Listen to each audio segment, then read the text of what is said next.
What's good? This is the Chop Up. What's going on, Chop Nation? Happy to have y'all as y'all come in here. You know what to do. Say what's good. Say what's up. Especially not just to me. If y'all notice, there's extra boxes up in this thing. So first and foremost, plug. How you doing? I'm good. I'm good. It's Good, about me good, though. good. It's about all of us. This is it. It's a celebration. It's a party. So I'm happy you good, but also we have to mention that we have a guest in here today. Excited to talk about this project. Excited to talk about the work. She real. What's going on? How you doing this afternoon? Yo, what's up, y'all? I'm happy to be here for real. What's good? What's good? All Yeah. right. Real quick, she real. I want to do it justice. I feel like I kind of we getting to know each other. I think more on a personal level these days. So it's kind of getting a little bit thicker than just this person that I know from around the way. You my dog. And Mhm. so I want to give the intro justice, but I want to make sure I hit all the highlights. So instead of me trying to do it, if you would please just go ahead and introduce yourself to Top Nation real quick. Here with these people, let them know who you are, where you from, what you've been up to, and how you bring yourself to us today. Okay, respect. So, fresh off a Wu Tang tour, these past couple days. My name is SheReal. If you're looking for me, it's one word spelled exactly how it sounds. SheReal Talk. SheReal Talk. That's my YouTube, Facebook, Twitter, Instagram, TikTok, everything rolling in one. SheRealTalk.com. Yeah. Um, I'm happy to. Because I feel like to run through a highlight reel right now would be crazy, but just know that I'm somebody who is really big on lyricism and storytelling when it comes to hip hop, and really trying to provide balance and shift, like, because I want to take over. Yeah. I like for my balance. I would love if the focus was on this side. Right. Like, but no, for real. Like, just women in hip hop, I feel like should have a bigger voice than what they do, especially with all of their contributions over the years, like for decades. And Yeah. I recently released a project called "I Don't Rap About My Pussy," and I would love to talk about that today. That's so good. Yeah, that's a mid Tell the people where you from. Tell the people how long you've been spitting. And I mean, Mm. if you would please tell me what's been the highlight up to this point of your journey as a woman in hip hop, really pioneering, but also, riding the legacy of a lot of amazing people who came before. What's been the highlight of this journey so far? So where you from, how long, and what's been the highlight? All right, so I'm from Harlem, New York. I'm out in California now. I've been back and forth for like 3 years. Damn, the highlights. I've been doing it. So I did poetry in high school. I decided I wanted to be a rapper. Next year I'll make 20 years ago. Okay. But I've been releasing music consistently for the last 12 going on 13 years. Every year I've released something, whether it was a full album or just singles or a collaborative project, with the exception of 2021 is when I released my clothing line. Yeah. That was the Which year, is when year we that I met. did. Well, that's when we Yeah, met. yeah, yeah, yeah, Yeah. yeah, yeah, yeah, yeah, Afro yeah. people, what's good? That Afro was our people, first yeah. year. Yeah, yeah, respect. But damn, the highlight of this is such a crazy question I to know it answer. is. I And the don't reason why I asked it, I'm asking the tough questions. I'm starting off out the gate. right a Because highlight. I've been seeing, I get to see so many highlights. I get to see just in the small portion of time that I've seen you, you be a part of so many amazing projects Right. and opportunities. And I'm making you choose between your kids. Almost the same Okay. All right. Yeah. album. Right. I'm making you pick between All your right. All kids. right. So I will say there's two, and it might not even be what somebody would think. Right. There's two. Yeah. Um. So recent, recently I lost my car, and and That's a hell of a way I've to been start off doing. a highlight. It's crazy. Go Right. ahead. Yeah. Yeah. I know, but it's real. So recently I lost my car, and I've been doing a lot more walking, and I was walking to like Walmart or some shit out here, and I was listening to my music, and I was like, yo, the last time I was this hype and in a space similar to this, I was listening to other people. Right. And like it took me back to like being like 19, 20, and like just being addicted to other people in the hip hop genre. And I was like, now I listen to me more than anybody else. So that's a highlight for me as a fan first. Yeah. Yeah. And also That's the crazy. project I released recently. I've been so exclusively selling it on my platform, And I feel like the reception and the people that are actually going out and purchasing it and stuff like that, this is way more than I received when I've had it on streaming platforms. Wow. So it's a highlight for me because I feel like I finally cracked the code for myself, because I just been trying to figure out what I could do to consistently make money off of my music, because I feel like niggas don't make money off their music anymore. Yeah. They might make money off their touring, money off their merch, money off of other shit, but it's like, how can I make money off the music? So that's really been a big deal for me recently. Like I feel like I did something I did something that was huge for me as a Listen, I as think a business.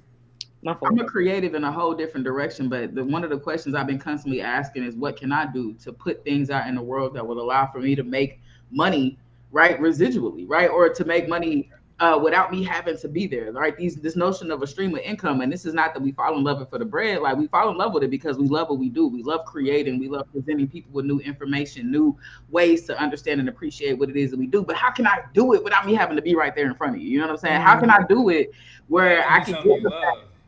And You it know be what I'm something saying? you And it's love, like, and Right. I think that's the large difference is that like I can eat off of something I want to do. You know what I'm saying? yeah, Like that I'm driven Mhm. to do. Mhm. So yeah, like that motivation rises above everything else. I But you love gotta that. love it So, I like that mean, in order for that to work like that. I want to go ahead because we're going to talk about it multiple times throughout the show. But you say this project, because if the people fall in love with it, they need to know where to get it, right? So, at the gate, go ahead and describe where it is that they go. If they're not getting on iTunes, if they're not getting on Apple Music, Right. getting on Spotify, they're not, you know what I'm saying? Like, where are they supposed to go to get I Don't Rap About My Pussy? Because the title is enough to me. Listen, when you dropped the title, I was like, I'm waiting patiently. Next. Like, what are you going to say in it? More direct than what you said about the title. So, where are they supposed to find it at before we even get into it? Yeah, it's on SheRealTalk.com. It's one Mhm. word spelled exactly how it sounds. SheRealTalk. So SheRealTalk.com. I have NFC CDs, which Mhm. and see my dumbass. I should have fucking had one in my hand. Hold on, I got It's all you. good. While she real gonna grab that, this is a great opportunity for All us to right. acknowledge the people in the chat real quick. C Dot, Techie V, everybody else, what's good with y'all? Go ahead and say what's up when you come in here, Top Nation. Don't get quiet because she real is in the building, and we about to listen to some tracks, listen to some great music. So we want this to be. It's always pretty much like an interview slash listening party. So we about to really get into some of the highlights of this album. So make sure y'all keep saying what's up, keep hitting that thumb. But it's great to have y'all in here this afternoon. Now, Shebra, what were you saying about the where to find the music? Yeah, so I'm selling these NFC CDs, and I found these online. So they're actually about this big, right? Okay, But you tap your phone with it, and it'll pull up the link, love and it. then that's how you get the album. And it's like it's a link that is specific to you. You know what I'm saying? It's not like it'll just, you can't just airdrop it to somebody neither. That's Mhm. how I know. You know what I'm saying? Like who really got the shit. And Yeah. then I also got these shirts. Um, Ah, right? yeah. And they got these QR codes inside. I'm gonna cover up the code, but they got these QR codes inside, and because people be clever online, I Yeah, got these, yeah. Screenshot it, capture it, like, screenshot, and then take it, that's like, right. Then that's it. Yeah. So it got the QR code inside the shirt. So if you cop a shirt, you actually get exclusive content that other people don't get first. So any yeah. music video I drop outside of you getting the project, anything, any exclusive interview or something I want to put specifically on there first, it's So, like the person who has the shirt gets that content, and everything's a capsule. So once it's gone, you gotta wait for the next thing to drop there it to is. in order to figure out what you're gonna get next. I mean, I feel Yeah, like in a world of, such heavy saturation, just the fact that you set up this kind of anticipation and you are also giving back. People have always said, I want real tangible stuff again. You know what I'm saying? I want to be mm-hmm. able to hold my albums. I want to be able to hold the things that I have. So whether it's the T-shirt with the QR code that holds the key to the album, or the little, what do you call it, a crypto It's a NFC CD. in an NFC. NFC CD. You know what I'm saying? Yeah, It's a little smaller than what we used to know about. You know what I'm saying? yeah, It's still something physical and tangible that people can display, that people can put up somewhere to, display in a unique way that they are tapped into what you got going on. You feel me? So I feel like that's what makes it really special. Um, I guess just to kind of get into some of the general questions we have about the album before we talk track for track, or at least some specific tracks, is like, okay, you had the listening party on the 27th, August 27th, right? Mhm. I got to attend that. It was an amazing experience. It was at, what was it called? The Avenue. Yeah, What's vacancy. Avenue. Vacancy Avenue up in Inglewood, a beautifully curated space, like just perfectly designed to really allow people to enjoy the collective experience of hearing the Mm. album. It was nice to be able to toe tap and head nod with, people I didn't know, but that definitely, like, we were just connected in that moment because of how it was bumping, right? You had Mm. great food, you had an open bar. Who was that? Who sponsored the bar? Oh yeah, so Cutwater. So that I'm not even going front for y'all. That was my attempt at trying to get a sponsorship. So I was like, yo, if I get footage and all I Always got is London. Cutwater, you know what I'm saying? Like maybe I Always could promote London. it to them and we could try to make something happen because I feel like people fuck with Cutwater, excuse me. And then Chef Goldie from Most Player Plates was the caterer for the event. Yeah, and Yeah. killed it, right? I had some Alfredo, I had some jerk cauliflower. Like, I just, it was a vibe, yo. It was great. Yeah. Right. So you have the album Okay. release party. The actual album dropped on the third, so it dropped just a few rises and settings of the sun ago. And Mm. then, you've had a couple lives. So you've done the Wu Tang situation, like, I of feel like bars. Did y'all hear how she described how many days? That was a bar. I'm sorry. you're wild. It's what happened. Sorry. It's what happened. Right. It's what happened, right? Right. Right. So tell me about the reception of it, because I want to, I could talk about how, what I've seen and like the different Mhm. lives and reading comments on the feedback and the this and the Mhm. that, whatever. But I want to hear from you, like, what from your perspective, what's the reception been, what's the vibe been, what's been some of your favorite comments or feedback, like how people rocking with it? Tell me something. Okay, so first let's go to the Wu Tang tour, right? So Yeah. I got to do 2 to 3 dates, one in Austin and one in Dallas, and it was opening for Jizza and Inspector Deck. So first of all, Wu Tang has some of the biggest fans in the world when it Yeah. comes to hip hop, right? Loyal. Like Without a doubt. Loyal. loyal, Without a doubt. right? And what was great about being able to align with their target audience is that the room was filled with millennials and Generation X, right? Mhm. So that pocket of people is perfect. You can't hear it. Did you hear that? Nah. Okay, great. The pocket of people that were in the room. Sorry, because I didn't realize my phone was connected to my laptop still, and I heard a ding. I don't want y'all to hear that this whole time. Oh, Um, good. You good. You good. okay. Yeah, so the pocket of people that were in the room, they're already looking for a certain type of music. Like you can't come in there with no bullshit. Yeah. Anybody that got on, no shade to nobody, but anybody that got on stage and was either rapping over themselves or was doing some borderline drill or new school shit, niggas was walking out the room, going to get drinks, going Yeah. outside to That's a smoke, break. shit like that. Like they was not I there mean, for if you that. listening to You know. Wu Tang, like, yeah, it's like it's niggas nowadays. It's a different, you know what I mean, ear. Yeah, like niggas that come to see Absolutely. Wu Tang, and then, you know what I mean, you're not really Absolutely. expecting to hear that the shit that you really more so trying to get away from. And not even to talk bad about, the other generation music, because everybody feels that way about the generation that precedes them. But Mm-hmm. it's a certain taste. You know what I'm saying? That you're Mm-hmm. trying to acquire when you go to a Wu Tang concert. And Mm-hmm. so Mm-hmm. so They yeah, got they got it makes standards. sense. Yeah. They got standards. Okay. The bar is set pretty high, especially when you think about like Jizza Yeah. and Inspector Deck. They're very like intricate when it comes to their concepts and their lyricism. So um getting in front of that crowd and them going crazy, like everybody kept telling me I was the best artist of the night. I'm Mm. performing songs I've never performed before. Yeah. People are coming and asking me for my autograph. People want to buy the stuff.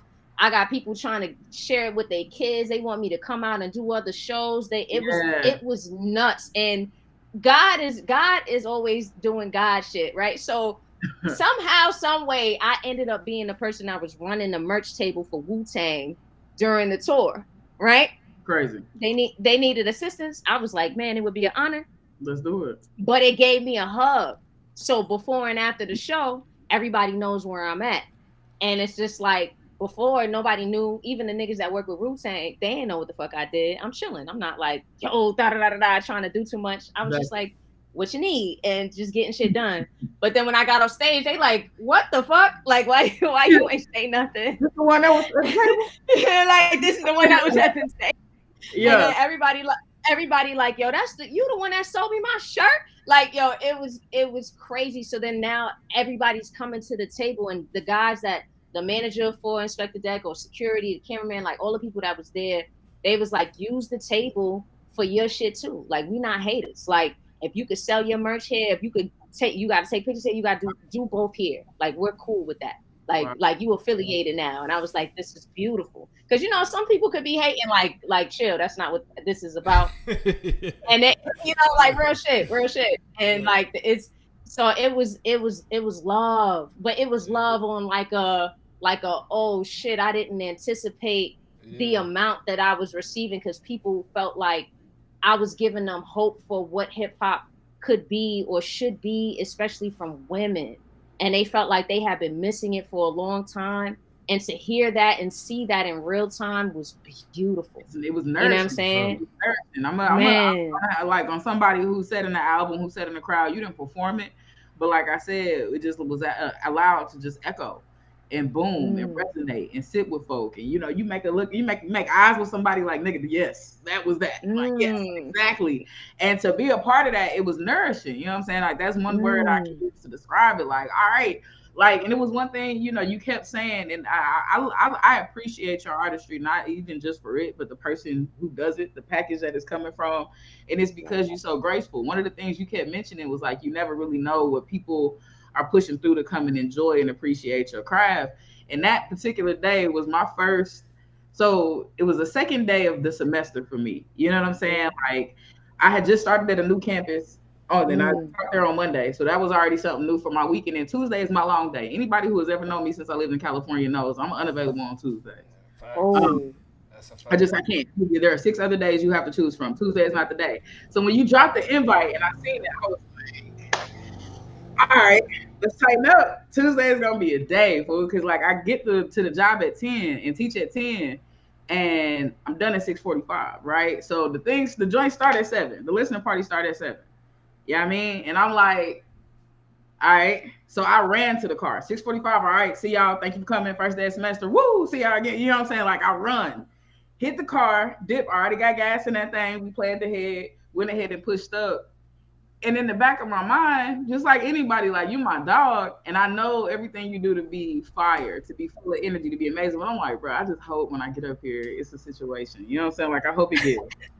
I really hope it gives. Like I ain't gonna hold you. Like not that I'm doubting my dog, but like I'm tired. I feel you. And yo, shout out to you for even going through all of that to show up for me. Like, That's thank, not thank the you, thank you, point. thank you. What I'm really Yeah. in is you welcome and thank you, because when I got there and sat down and got into the environment and got into the mix and it played, it was nourishing. It was restorative. Mm, It was a I'm happy I made this push. I'm happy I didn't miss this moment. I'm glad that I didn't let the opportunity pass me by to not only see this project and hear it in real time, but to see it being celebrated and received and mm, taken in the way that it needs to. I can't speak to how people gonna do it and treat it and rock with it when they download it. So I just mm, to see it for myself was like, yeah, mm. yeah, we can No, go ahead.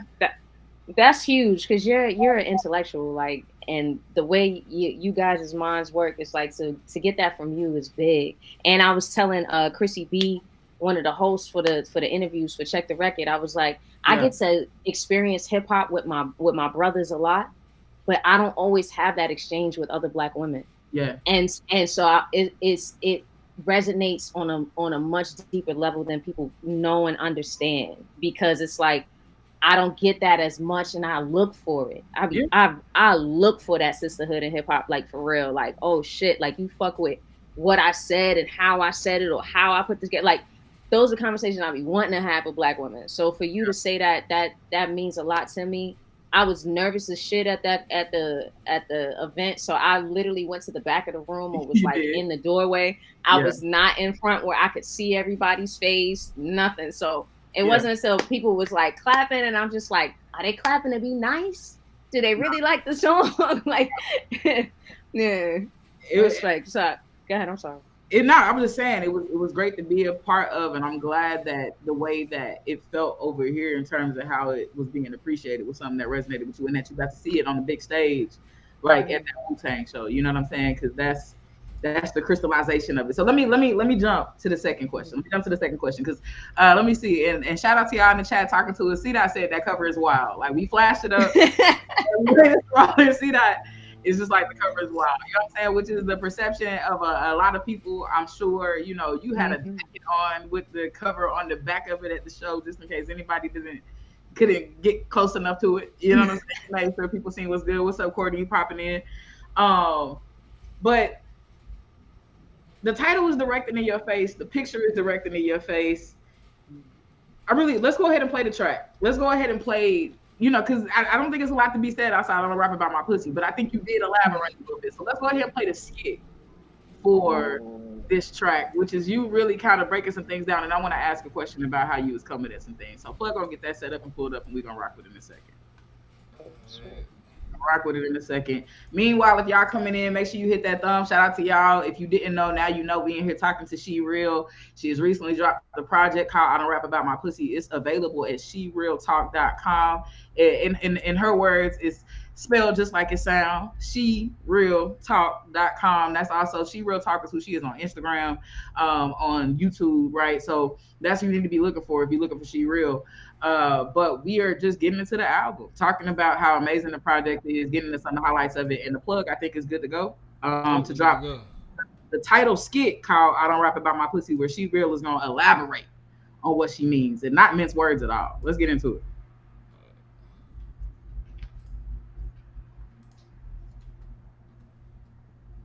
Celebration and promotion of females in mainstream hip hop. Like in the 90s, we had so many to choose from. And I'm not even saying that it's a problem with rapping about your pussy, because niggas will rap about fucking us all day or lie on they dick all day and get to say whatever the fuck they want to about women all day. And the minute we turn around and do the same thing, we a problem. And to me, that's not the problem. The problem is it's too much of one thing at this point. And it's like, celebrate this lane too. Celebrate the I don't rap about my pussy lane too. Because that's my lane. I don't rap about my pussy.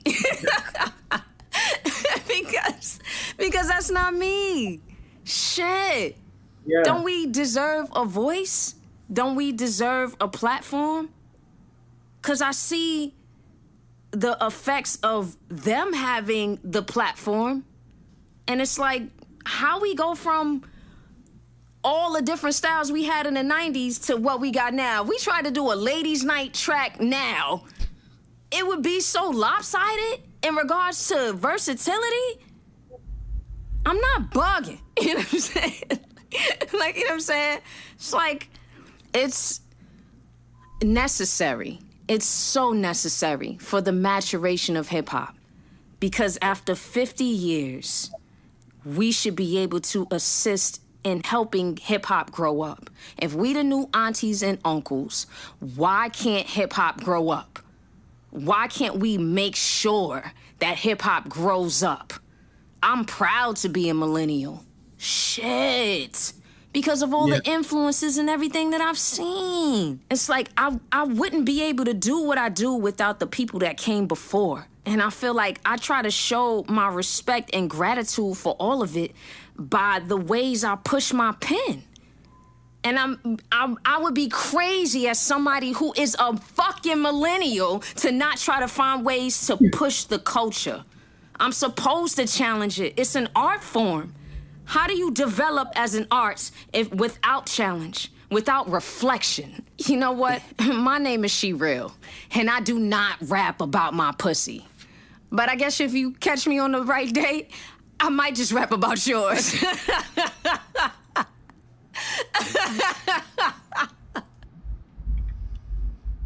Man. All right.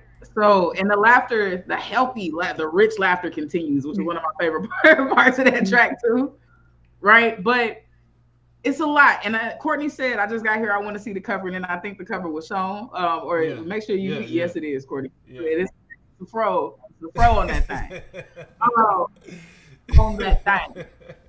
But I think, you know, you said so much, you said a mouthful, and one of my favorite things of that, and I think the whole kind of the thesis of it is the maturation of hip hop, right? Yeah. That phraseology, that term, that idea, that theory that this art craft is supposed to grow, you know, is not one that's unique. We've had conversations on here about, you know, what we do with the Jay-Z's. What do we want them to be rapping about? What do we do with the who else be coming up and saying some crazy shit, and we be like, you too old. The futures, you know what I'm saying? Like future. Mm, You if you really look at how old that man is, like, come mhm, on now, tighten up. You know what I'm saying? Like, but mhm. what does it look like for the substance of it to change? What does it look like for outside of the other criticisms of like the Nicki Minaj's of the world? Like she is older in terms of like the prominence of this era of hip hop. So what would it look like for her to grow one way or another? You know what I'm saying? Like, and Mhm. so I guess unpack that a little bit more. When you talk about the maturation of hip hop, like what is your vision for that? What do you have in mind? What do you want to see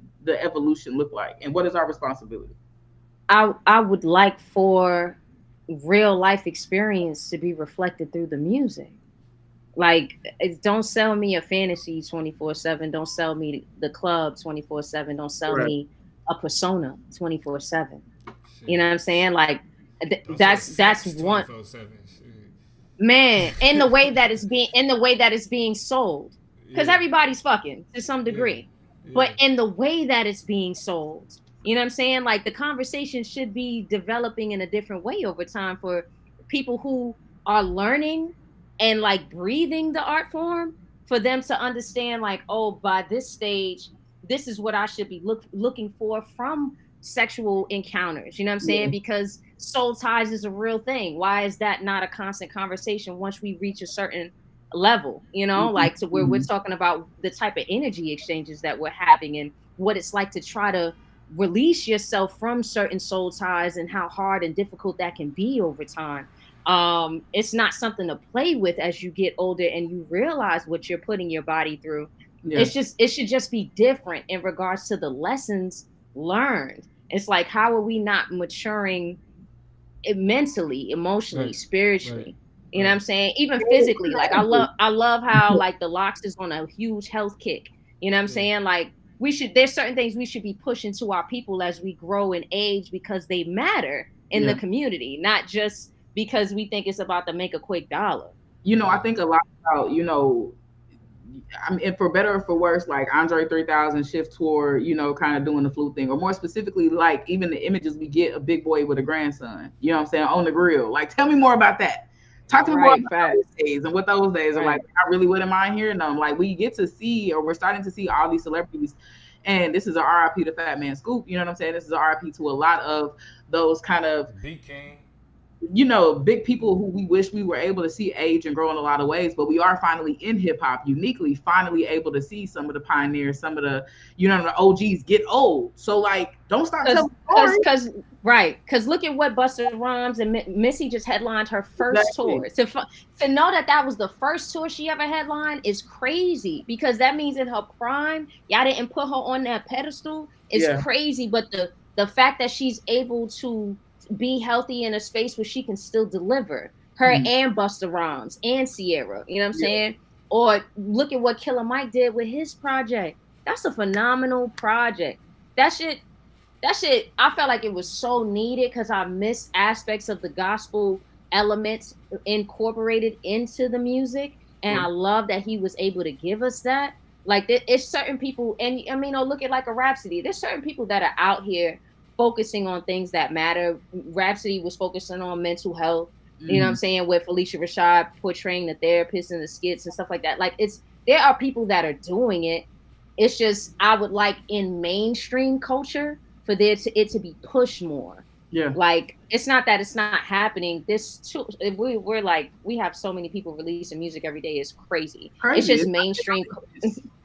Yeah, yeah, it's too Now, much. now It's too much. Yeah, go ahead. speaking of the impact of mainstream culture, though, I think Right.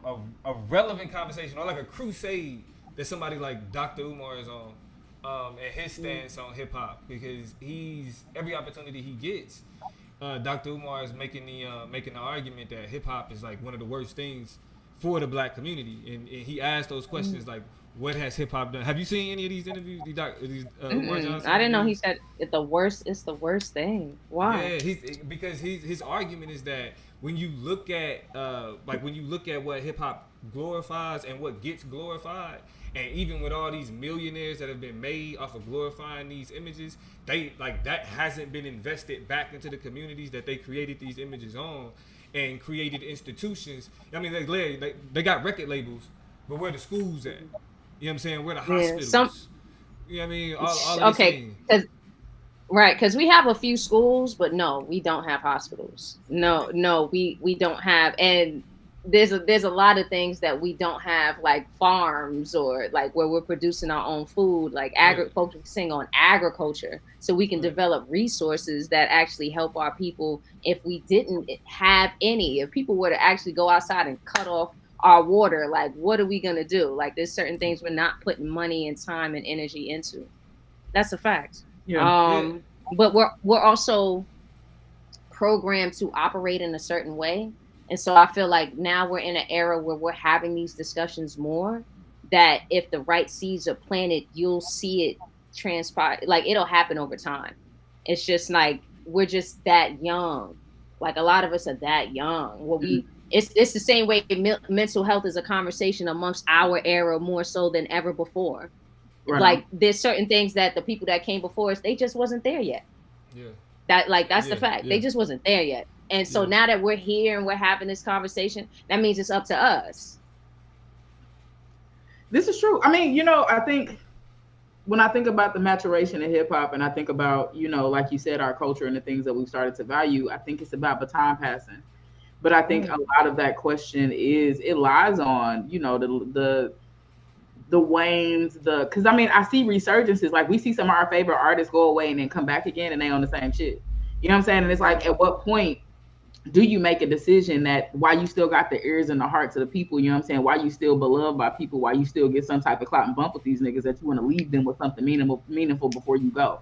Yeah, I mean, and I think that's the thing that kind of be throwing me is just like, yeah, I think I was listening to a report that talked about the fact that Gen X and millennials are resurging gym culture, right? Like fitness memberships are at an all-time high, more than they've ever been since public gyms have been offered to people, because we have transitioned to a population, for better or worse because of social media, but we're infatuated with how we look now. But that is translating into people caring more about their health, or at least becoming more knowledgeable. So that's the thing that's like we are ushering in. You know what I'm saying? Like, and it's like we see a Gucci Mane, we see a couple people doing their thing, we see a Gunna, you know what I'm saying, who's looking completely different, and we start to ask ourselves, like, can this be a bigger feature of it?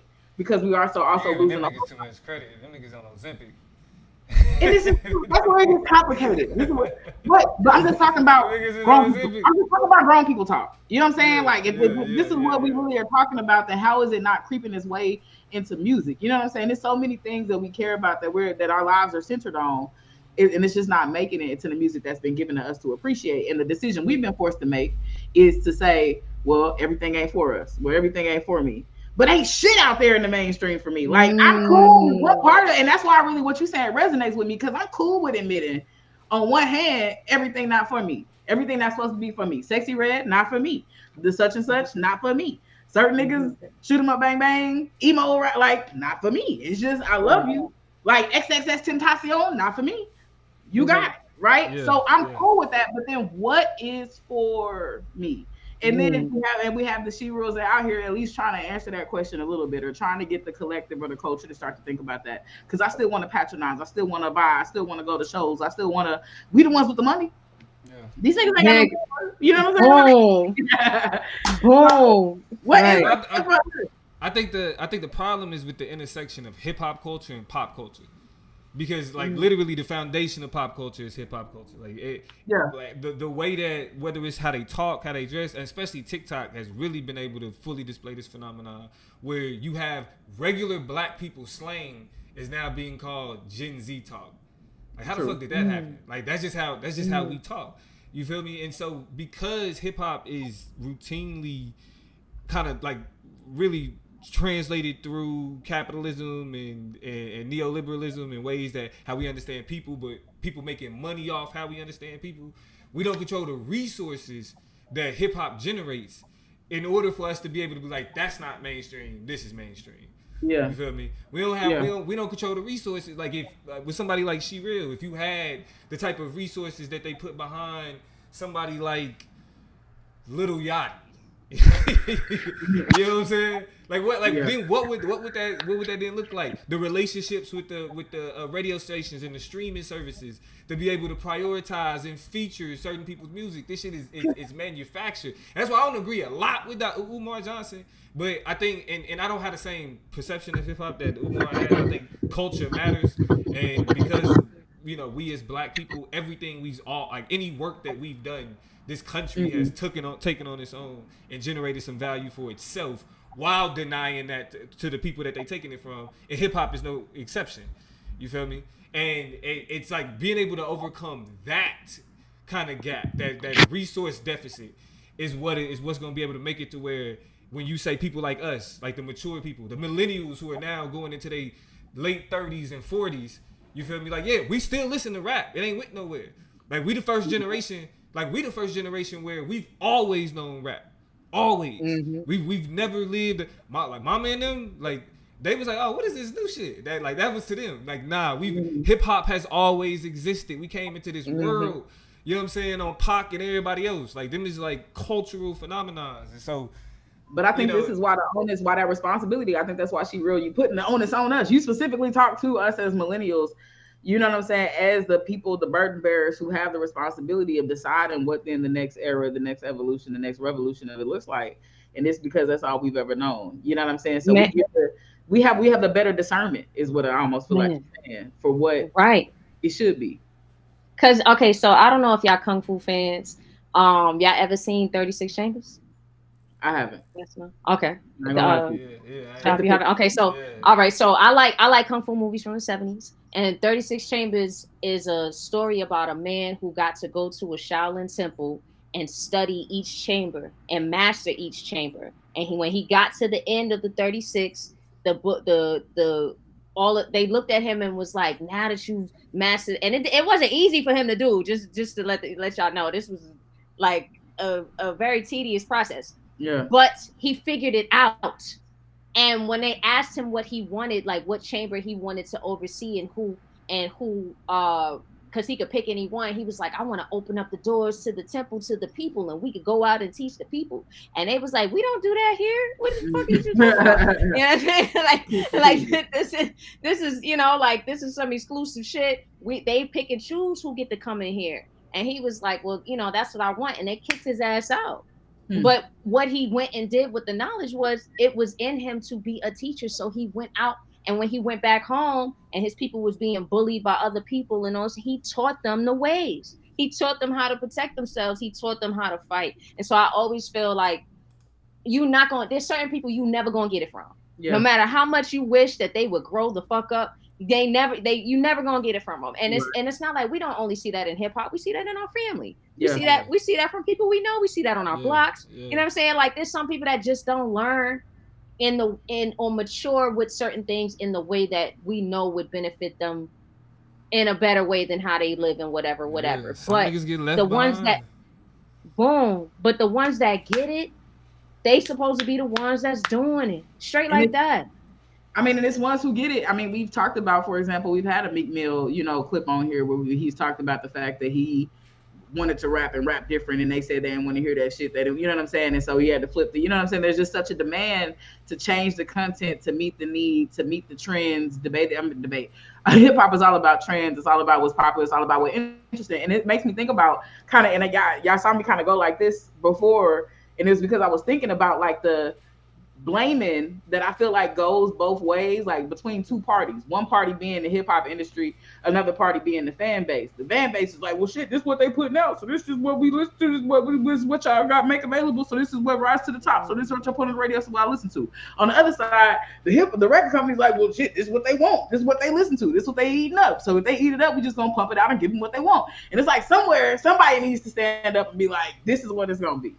Either the people be like, this is what we really want, make this shit, or we're not gonna support y'all shit no more. Or the companies, and the record labels, and executives, and people who make decisions and push the big buttons need to be like, this is what we're putting out for y'all motherfuckers to listen to. Take it or leave it, but this is all we got.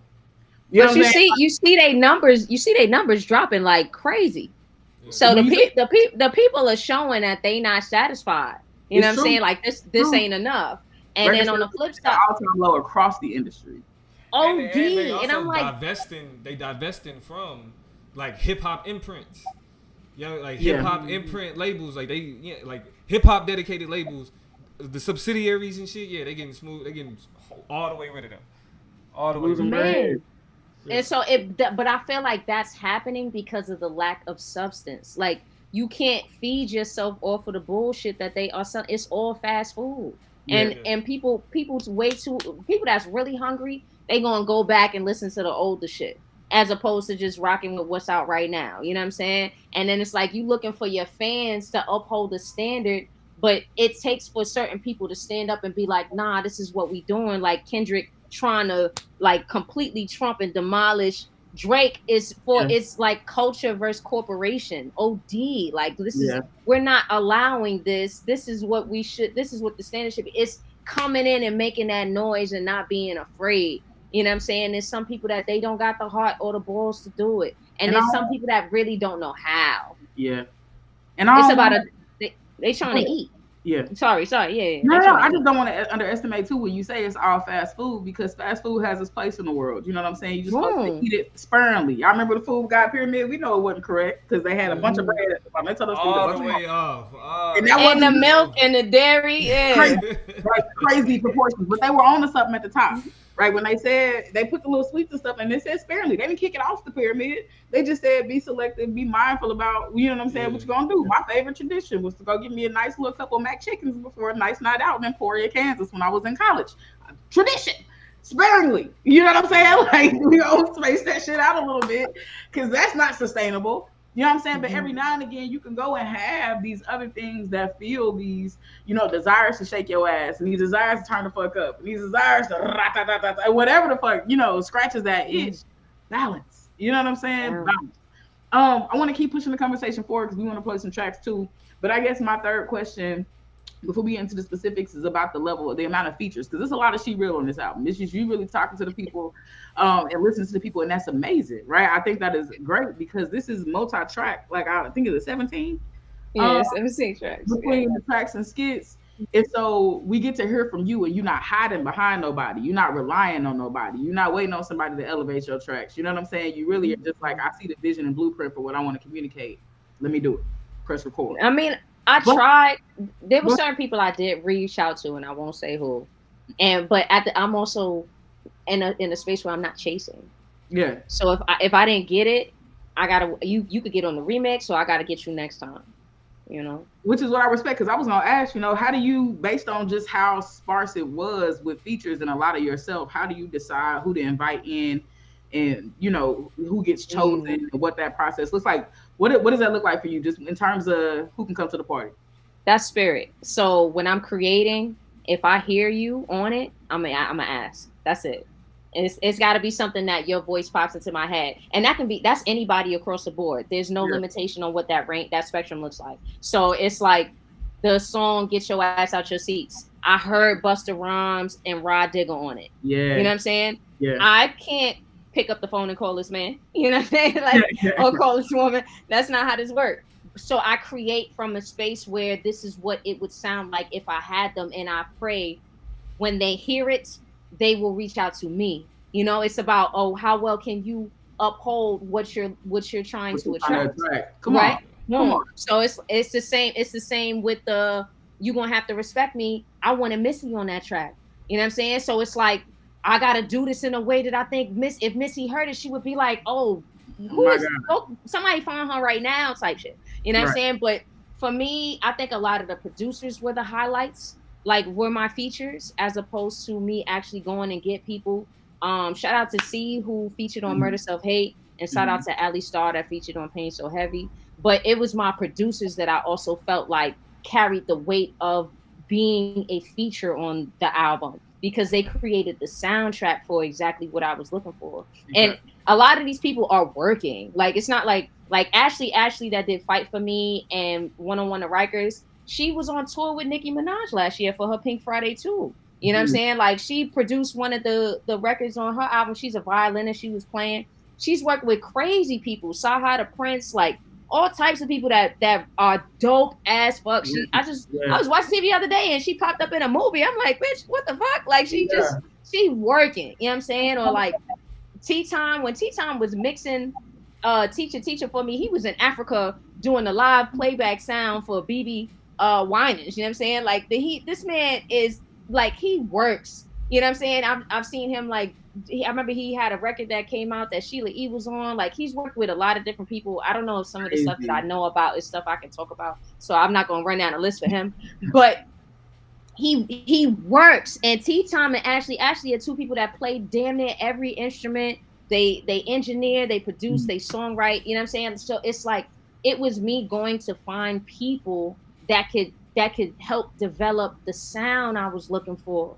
Right. You know what I'm saying? And I was like, if I do this right, the people I really want to work with, they're going to come to me. Exactly. I mean, I like that. The logic makes so much sense to me. You know what I'm saying? Like, and I think when you talk about the people who you were envisioning being a part of the track, or if you could invite them, or if they ever heard of it and had the chance to jump on the remix, I think it makes even more sense as we see this kind of played back in this play-by-play, and as we kind of get into some of these tracks. I want to make sure y'all know who we talking to. This is SheReal sound, spelled just like it sounds. SheRealTalk.com is where you can find the album I Don't Rap About My Pussy. You're about to hear some tracks from it, so make sure you know where to catch it and find it. Shout out to the chat. Shout out to Donnell for saying what's good. Anybody else in here who hasn't said what's up, who hasn't made your presence known, make sure you come in here and say what's good. The whole Chop Nation is invited to this listening party. We're about to start getting into some of these songs. As a matter of fact, the first one I think I want to start with, or we want to start with, is Murder Self Hate, featuring C. C, is that? Yeah, so C, yeah, that's how you say her name. I won't say her real name, but her name is C. C is also featured on Busta Rhymes. He also released a music video for this, actually, like a week or two ago, for a record that he has on his album called Legacy. I haven't openly expressed this, but I guess the music video for Legacy showcases this already. But C is one of Busta Rhymes' daughters. Okay. And so we attended the 1500 Sound Academy together, and we both graduated. You know what I'm saying? Shout out to her. But when I did this, it started as a freestyle to a Joyner Lucas song that he had with Conway the Machine called Sticks and Stones that I put up on my live on IG. And she reached out to me and was like, she wanted to get on the song. And when I heard her hook, I just started crying because I was like, oh man, I couldn't ask for more. So I felt like she did her thing. I am in love with her voice. She has one of the most painful, like pain-filled voices, but it's like it pulls on your heartstrings in the most beautiful, luxurious way. You know what I'm saying? But I think I never push, when I talk to people, even at the listening party, I didn't say this. I don't push her as her father is. I push her as C is dope. Yeah. Like I try to lead with that all the time, and this might be the last interview I ever openly express who she is in that way, because I want her to be recognized for what she brings to the table as herself. All right. Well, shoot, without further ado, let's hear you and hear C on the track. This is called Murder Self Hate. My stomach hurt. I got my fucking period and I feel fucking crazy.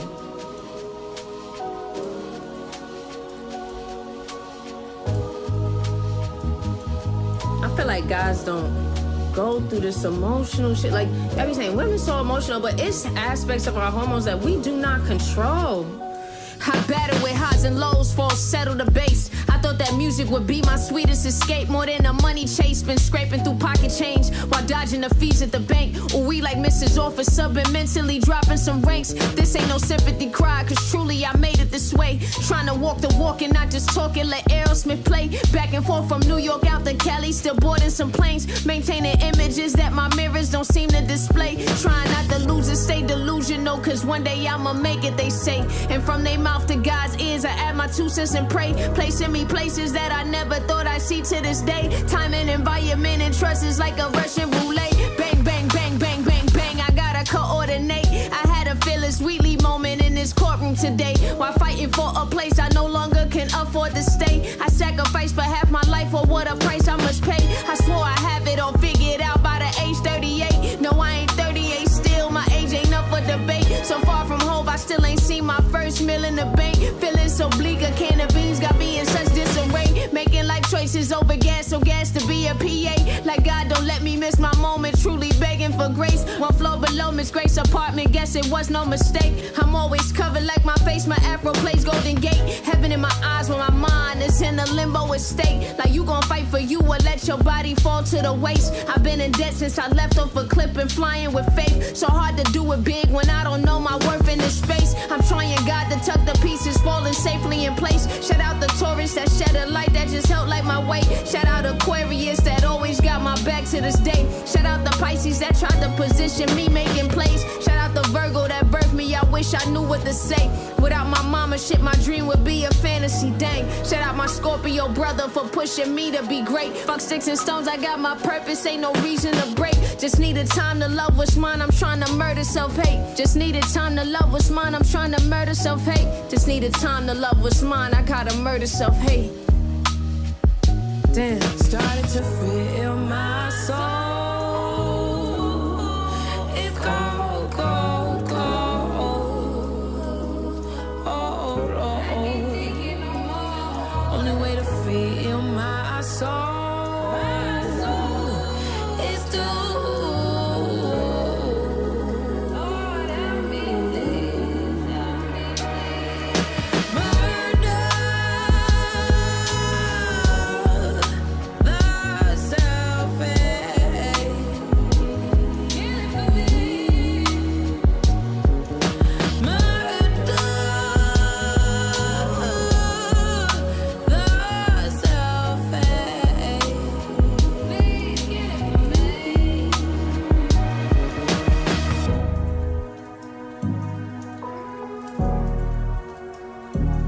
Only way to kill such a thing is to love thyself today. Only way to kill such a thing is to love thyself today. Lord, I just wanna love me like I should. Break through the trauma that's surrounding, beheading my whole hood. All right, so nice little flash of it. That track is about 6 or so Hard. minutes, so it definitely is just a whole bunch of SheReal going crazy Nuts. for the whole rest of the track, and some more SC just really dropping. But I feel like you get the textures and the contours of it. So plug, that was one of the songs you chose that really kind of stood out and resonated. What did you want to hear from SheReal about this particular track? Yeah, so one, I mean, just looking at my notes when I was listening to it earlier, like initially, I think like the vibe is crazy. You know what I'm saying? Just like the mellowness. You know what I mean? Like you kind of sit in it. You feel me? Like you sit in the song, and then just the rapping. Like I feel like you was rapping, like rapping, and for it to be and to rap like that. You know what I mean? To have that pocket and sit in that pocket for so long, and each, you know what I'm saying, each bar and each concept hit the way that it did. You know what I'm saying? Yeah. The little Rockefeller scheme that was in there that you know what I'm saying? That you really like you got to listen to be able to pick up on that type of Even shit. even I was waiting on Gemini because I wanted to see if you was gonna hate on us or not. But like even going through the, you know what I'm saying, the zodiac signs and kind of talking, giving homage to your parents, you know what I'm saying, your moms, you know what I'm saying, like stuff like that is just like in your bag. You feel me? Like I just really the way you suture together a whole lot of things was, I just wanted to, I'm giving my amen to what the plug is But saying. what was the but more so, you know what I mean? Like what energy did this come from? Okay, so there, what is his name? Elijah. There's a brother that I did a live on my page, and he was in my comment section, and then he ended up getting on my live, and he was like, from me, he would like to see me be a little more transparent about different things that where I'm at, and like tell my story in a different way. And there's another guy who had stated to me from another show that he was like, the greatest story ever told is your story. So I was just like, damn, I've been transparent. Like the previous year, 2023, I was transparent about maybe things that was going on in my love life, but I wasn't really being transparent about what was going on in my personal life. And when I heard that Sticks and Stones beat that Joyner Lucas did, I was like, something made me want to write to it, and that's just what came about. And then shout out to T. Tom Jones that did the beat, because I sent him the acapella, and was like, I need a beat that you could build around this, because once C wanted to do the hook, I was like, I gotta put this out. I can't sleep on this, you know what I'm saying? But I can't use Jordan Lucas's beat neither. Absolutely. So like the pocket that I was sitting in for that, it's like, yo, Tea Time built that around my words. You know what I'm saying? Like, right? Yeah. Right. You know what I'm saying? And it was like he just made sure that he maintained like the BPM of the previous record.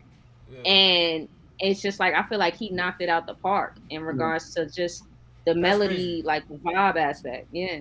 Yeah, I mean, because I could see somebody right into that beat, but you know what I mean, you got to be talented to be able to create the perfect beat around a verse. That's wild. Yeah. All right. Right. I think it matches. It matches the tone of the lyrics perfectly.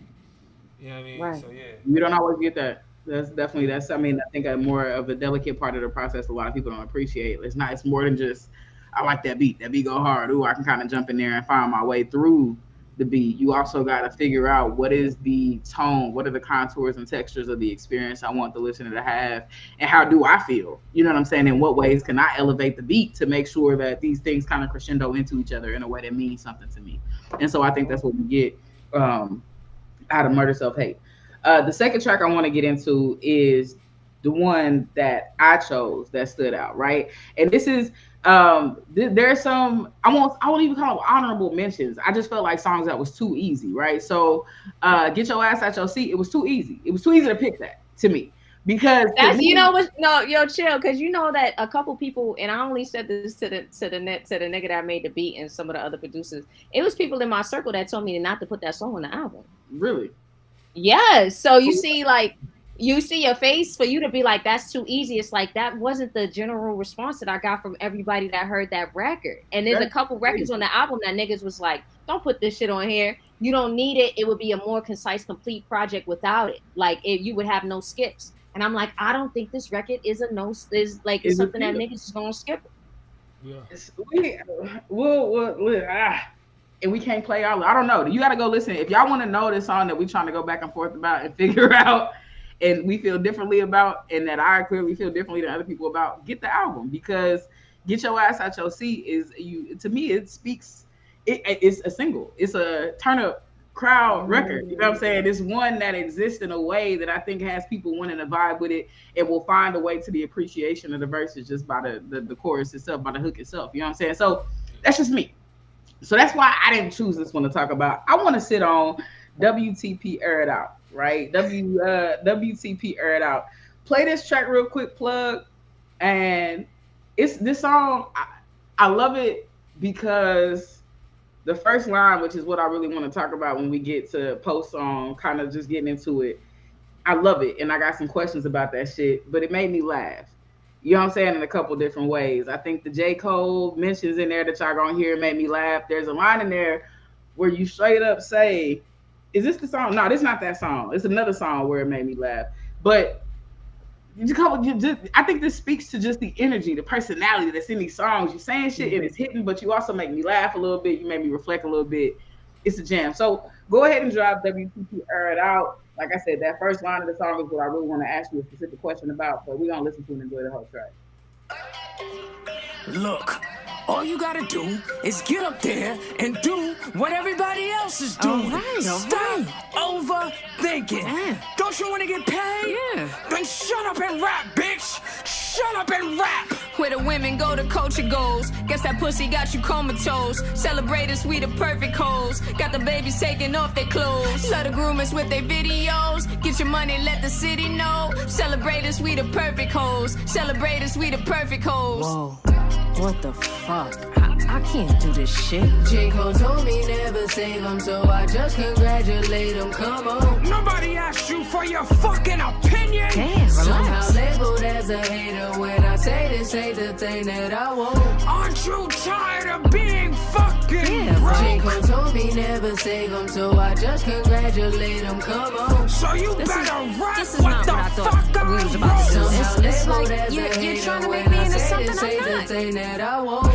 Pimping my my soul. If I wanna rap for some millions, I know that I gotta now take off my clothes and hop on the stage and they give me applause. So I twerk and I work, it's no secret. Brag about niggas I sleep with. I gotta, my diamonds they glisten and shine. This pussy so one of a kind. So I gotta, my manicure matching my foreign. Hating cause I can afford it. I'm about my money like a tourist. Come to my hood, you a tourist. Watch how my body been a money magnet. That BBL increase my bandwidth. This money looking like a sandwich. I smile and do my money dance, bitch. I low-key slid on that, but what the fuck? J. Cole told me never save him, so I just congratulate him. Come on. I need to do my own thing, cause somehow labeled as a hater when I say this ain't the thing that I want. I'm thinking about kids, I'm thinking about next generation. I'm J. thinking Cole about told me never save him, so I just congratulate him. Come on. Somehow labeled as a hater when I say this ain't the thing that I want. maybe if I was 20, I'd probably do it all. For some diamonds and lots of money, I'd probably risk it all just to hook up and help my family. I'd probably hit the polls just to help me if I was hungry. I'd probably take every single dollar and give it back to the block. like G.O.D. would read, don't need no brown C&B. Who knows the sacrifices they making in every season? Niggas gotta eat, then somebody gotta feed them. Maybe I'm just mad at agendas, feeling I was sent to defend us. Maybe I'm just looking for the Missy and the Bratz and the Eves I remember. I need a new MC light and a low and I can shed daylight. Everybody wanna copy Little Kim or Nicki, but I ain't the type to. J. Cole told me never save him, so I just congratulate him. Come on. Somehow labeled as a hater when I say this ain't the thing that I want. I'm thinking about kids, I'm thinking about next generation. I'm J. thinking Cole about told me never save him, so I just congratulate him. Come on. Somehow labeled as a hater when I say this ain't the thing. Let's be clear, Nicki is the best at what the fuck she does. And I've seen her mini-me's, like Big Booty Baby with the titties on the side, or whoever the fuck else y'all come up with, and I feel like, alright, that's cool. But when the fuck y'all gonna put money behind somebody that could give us something different than what we already got? Get the fuck out my office now! Look, that's my shit. That's my shit. You slid on that song. I fuck with it. The way you switch up the style between your whole flow between the first and second verse. Stupid to me. Like I said, the hook is a whole kind of situation. Like it flows. You know what I'm saying? Like I enjoy it. The skit pieces, like the bookends of the skits that kind of make their way and creep their way into the actual track. You know what I'm saying? Because it skits before and after I think that song. And so, big, huge fan of it. The question I have, because you shout out Missy, you shout out Eve. I know for a fact I learned you love some Raw Digger, right? Just like there are so many people who create Rhapsody, some inspo for you. You say, where the women goes, the culture goes, right? And that sets up just the entire kind of, that's a hell of a statement, first of all, for the way hip hop is and what it looks like right now. Right, the way that its origins, right, how it was born. We know that men, get the credit, and women was at the party, women was beatboxing, women were DJing, women were always there, just like black people were always there. Whatever you create, niggas was there, women was there. So we're not gonna try to ignore that part, but at the same time, but ain't nobody was there without us. That's impossible. Pick a thing, and whoever you thought wasn't in that bitch was in that bitch. You know what I'm saying? So let's be honest about that, because people be getting written out of narratives all the time. But we are given, the credit for being the pioneers, for being the foundation. And so to know what hip hop looks like, and for you to make a statement that is where the women go, the culture goes, is a hell of a statement. And I say that because women are also often looked at as accessories in hip hop. And then I think even in pussy rock, you know what I'm saying? Women, in a weird way, like you a boss bitch, you a bad bitch, but it's always in relationship to another man that you're trying to either get with or get over on or something like that. So women often become accessories to men, even in their own raps. You know what I'm saying? And so I guess my question to you is, unpack that heavy statement, that theory, that vision. I can't. Women go where the culture goes. I can't take all the credit for that line. That was I got from a Felicia Rashad interview. Okay. And when she made that statement, I was like, shit. Because it's like, it's one, sometimes you are aware of things but when it's packaged and served to you in a certain kind of way, it's like, oh yeah. Yeah. So it hit me, and I think subconsciously I just kind of like released it when I was working on this record, because I knew that it was a statement that was true across the board. So Yeah. when black women, in my opinion, are our first teachers. So anything that they're doing sets the tone for everything and everyone else, right? From the Mhm. people they're immediately birthing themselves to anybody who is around and is able to have access to their energy and their natural resources. It to me, it that is the truth. Yeah. And so and you see us threaded throughout all aspects of culture, and who emulates us every day, whether we get recognition for it or not. Right. It's where we are culture. Okay. So when people, certain people with the marketing power or the money, resources, the machines to put certain people in position and have us focus on them on a mainstream level, and it's a black woman, because they are going to affect the minds of who is being birthed next. Yeah. It is heavy, heavy, heavy, heavy, heavy shit to play with when you're talking about somebody who is rapping and releasing a lip gloss line that's behind uh the names of the lip gloss Or are STD. after different STDs and shit. It's just like, bruh, like you doing too much. Yeah. You Yeah. That's doing too much disgusting. because you, yeah, OD. But you know who you're impacting, and you know what kind of seeds you're planting. All of this feels intentional. Whether I don't necessarily need to focus on the people that are doing it. The man behind the curtain, like in the Wizard of Oz, it's like, you know what the fuck is going on. You know Yeah. what I'm saying? So it's kind of like, but it's because where the women go, the culture goes. Like it's not enough for us. They can't just removing the man or belittling or emasculating the black man isn't enough. It's like, oh no, let me attack this black woman and showcase her in this way and say that this is what beauty is. Mhm. This is what power looks like. This is what it means to show, to respect yourself. You know what I'm saying? And all of that is a spectrum, sure. But when you have limited ideas of what it looks like, all of that feels intentional Yeah. because it wasn't always that way. I mean, I agree 1000%. You know, I hear that, and I hear the capacity for women if they were to shape out the conversation with, you know, who they wanted to be and how they wanted to be known in relationships, to say, for instance, referred to in hip-hop songs. You know what I'm saying? If they were to take more control, if there was just a pocket of people that was like, why you gotta call me a bitch? Not that bitch is necessarily de facto bad, but just kind of pondering that question, like forcing the question of how we talk about, you talk about the women that you know, acknowledge. Yeah, you can get a whole bunch of them, but then you have to get bitches. Or I dare you to record a whole album, and instead of saying bitches, just say women, and still see if you get the same impact. You know what I'm saying? These Mhm. small little things that if women are leading the culture, you know what I'm saying? That's a direct an example of, I don't know. My wheels are just spinning when you say this whole where the women go, the culture goes.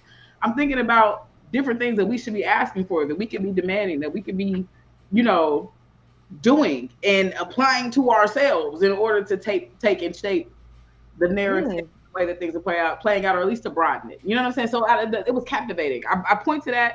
I'm grateful for your insight on it, because that statement just is so. And I'll end where I started. Big in a world where it seems like men dominate the direction, the absolutely. trajectory, the feel, what it means to be a part of this culture. Now, I will say, it's very important that we acknowledge this at a time when even the biggest and most hardest core male hip hop fans will agree women are running the culture and have been OD.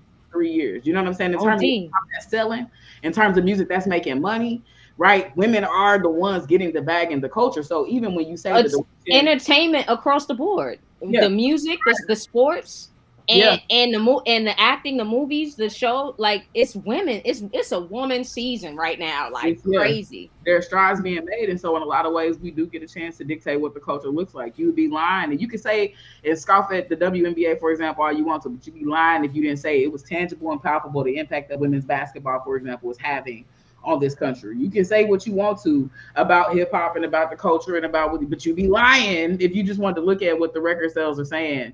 Your boys is not selling how they used to. You know what I'm saying? So, and that's a question of, no, we won't go down that rabbit hole. We don't even go down that rabbit hole. Next track. Next track. The next track we want to play, me and Plug agreed on. Right? So this is where we both kind of dropped our list and was like, nigga, yes. Plug, the song is You Gonna Have to Respect Me. You Gonna Have to Respect Me. Really? Yes. And I love it because this is a song that just made me feel good. It's a song I see myself slapping on the way to the job, on the way to this university, trying to teach these young people. It's a song I see myself using as a pump-up song before I do my shout out to higher definition leadership and empowerment coaching, before I go do a workshop with a corporate client. You know what I'm saying? And I'm trying to get in my zone and tap into my bag and remember who I am that day so I can go in and handle shit. And my line in there, I'm gonna go ahead and give it away that made me laugh, is that I'm leaving with something. Because that Denzel clip of him, I'm leaving with something. Like it's on loop, and I laughed at the listening party. I laughed when I listened to it this week. It makes me feel good. Plug, why did You Gonna Have to Respect Me resonate with you? Like, what was it about it that really stood out to you? It was the energy. Yeah. It was the first term that kind of came to mind was like, this could be an anthem. You know what I'm saying? This could be something that could drive people. So that's why I was like, okay, yeah, this is one of them ones. This is one of them ones.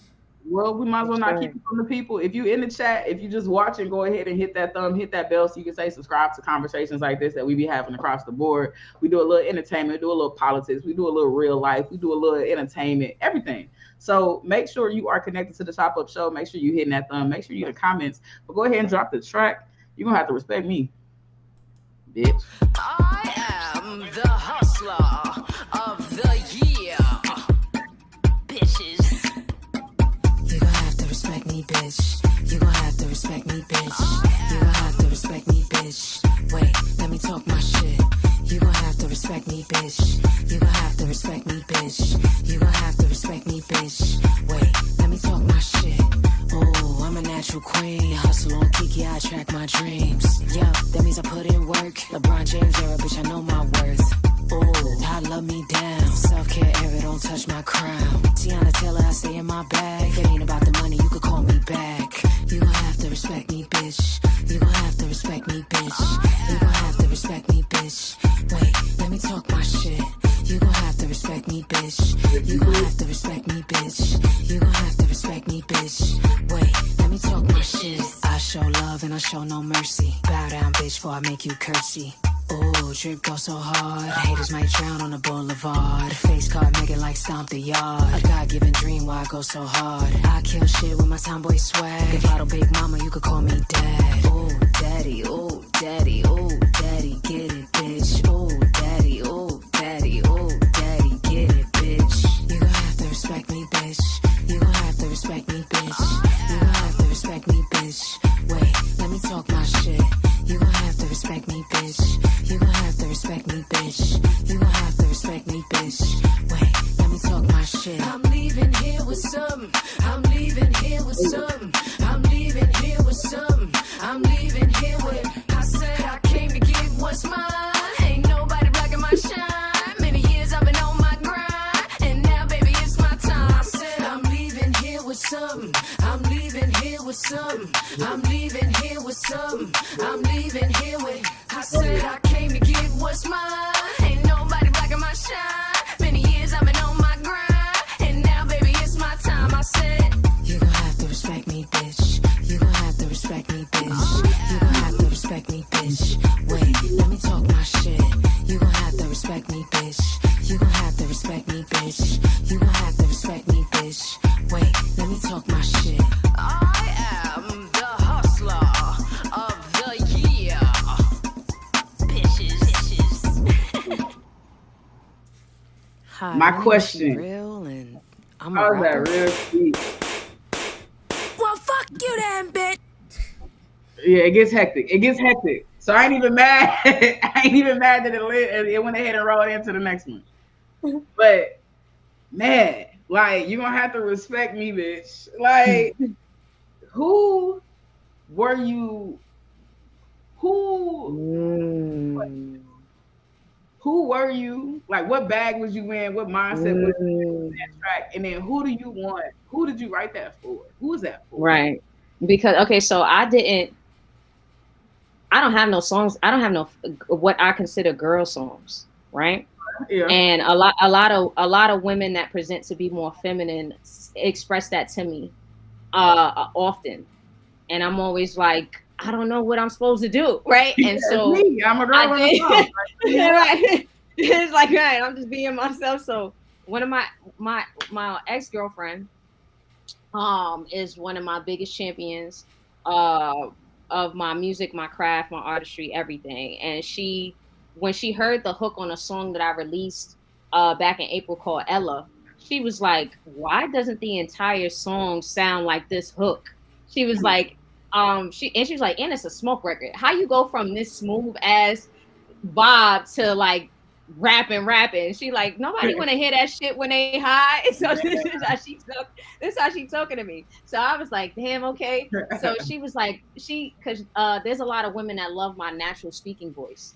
So they're like, why you don't rap in your natural speaking voice instead of just rapping to us all the time? So when I did this record, it was for my ex-girlfriend. Like my like real talk. Like I was like, I did something that I think you gonna like. I made it for you, for you and your friends that be telling me I don't play enough. You know what I'm saying? Like it was just me trying to get into a bag that I felt like was runway, that I felt like was ballroom, that I felt like was more like I needed a girl record. And so I was scared because I didn't know how people were going to respond to it. It was something and then I went to the Winners, which is a trio of producers, Mac, GL, and Ty King.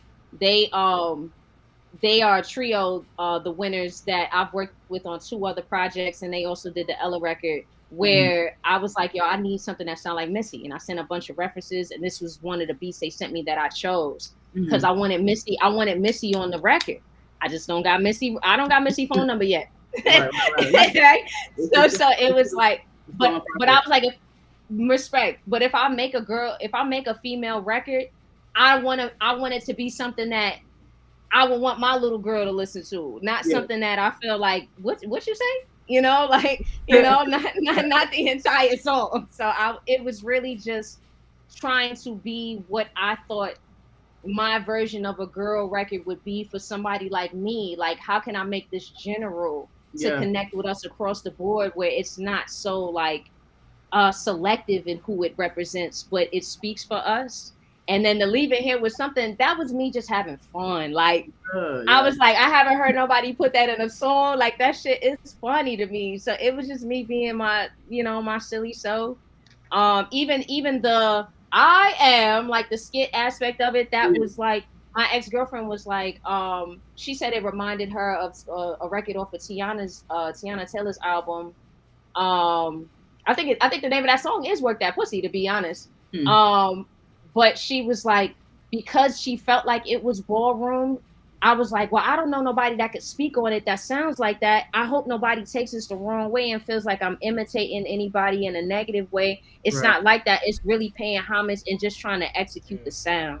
Absolutely. But I just wanted some shit that I felt like was an anthem, as Chop said. Like I wanted an anthem.